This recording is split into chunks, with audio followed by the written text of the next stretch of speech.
Magandang umaga. Our Good Friday began in Borongan Eastern Samar. Nagising kami at 5 a.m., lumabas kami ng hotel and headed to the boulevard to enjoy the beach. Nag-enjoy lang kami sa beach, the therapeutic sound of crashing waves, pati na rin yung refreshing sea breeze on our faces. Connecting with nature, especially the sea, napaka-fulfilling ito for our beach-loving family. Bagamat nakatira kami malapit sa coast, exploring different beaches always offers a unique and rejuvenating experience. Bawat lokasyon ay nakakamangha, reminding us of the endless beauty and wonder the ocean holds. It's a constant source of joy and relaxation no matter how close to home we are. We decided to cook breakfast on the beach. Dala namin ang aming mga utensils. It was a special family experience. First time namin cooking together like this and a memory we wanted to share with the children. Habang niluluto pa ang aming pagkain, the children explored the beach, splashing in the water and revealing its beauty. Para sa amin, the beach is more than just a vacation spot. It's a sanctuary, a place where we connect with nature and each other. It's also a powerful therapy for the soul. Napaka-perfect din ng lugar na ito this Good Friday. Yung sound ng alon, it provided a calming backdrop for reflection. It was a time of quiet contemplation, a chance to appreciate each other and the beauty of God's creation, deepening our family's connection during this sacred season.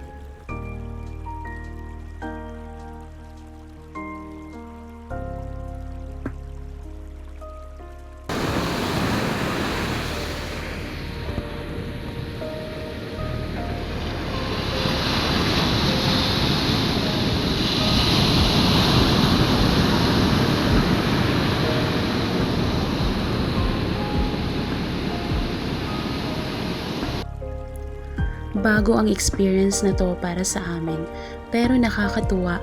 I know, masaya din ang mga bata. Cooking our own meal outdoors in a new setting created a unique and memorable adventure. I hope this moment becomes a cherished seashell in their collection of childhood memories. Nagpapaalala sa resourcefulness at bond ng pamilya.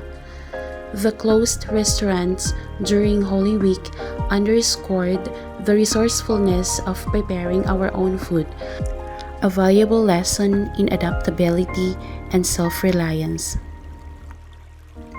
For our breakfast, nagluto lang kami ng scrambled eggs. Ito yung paborito ng mga bata tuwing breakfast.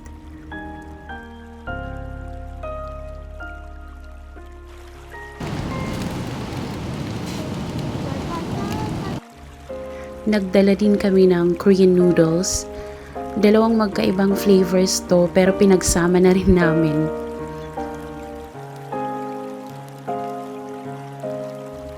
Nakakatuwang tingnan na ang dalawang anak ko ay nag-i-enjoy sa pagluluto outdoors kasi first time nilang na-experience to.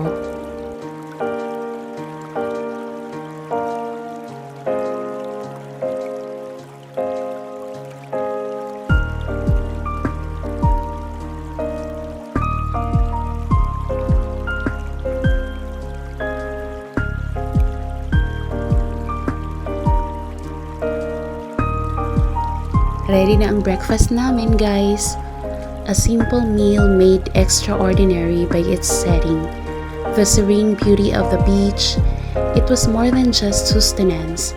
It was a moment of peace, gratitude, and togetherness.